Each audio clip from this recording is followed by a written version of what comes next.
হ্যাঁ, অপু বিশ্বাস সারাক্ষণ সাকিব সাকিব করে, তো কেন করব না? আমি তো সাকিব নাম ছাড়া শিখিনি।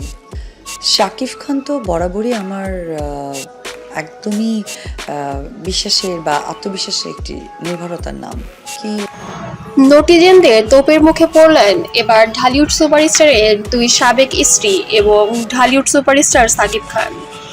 এমন কিছু মন্তব্য শোনা গিয়েছে যে কিছু নটিজেনরা এমন কিছু বাজে মন্তব্য করেছেন, বলেছেন যে একজন ওনার দুধু খাওয়া বাবুনি, আরেকজন ওনার লক্ষ্মীমণি, যাদের সময়ে সময়ে উনি রাস্তায় বের করে মাঝে মাঝে পাবলিককে বিতরণ করেন। তবে এখন অতিশয় ইনোসেন্ট জামাই মশাই বাবুনি আর লক্ষ্মীমণি নিয়ে ছেড়ে ইনোসেন্ট জামাই মশাই বিদেশ ট্রিপে নয়া বেবির কাছে আছে চিল মুডে। বেবি হা করো, আমি আঙ্গুর খাইয়ে দিই তোমায়, এমন কিছু বাজে মন্তব্য করেন কিছু নটিজেনরা। এরা আসলে সাকিবিয়ান বা বুবলি কারোরই শোভাকাঙ্ক্ষী নয়। এরা এদের সবাইকে খারাপ বানানোর জন্য এই নোংরা মন্তব্য করে চলেছেন।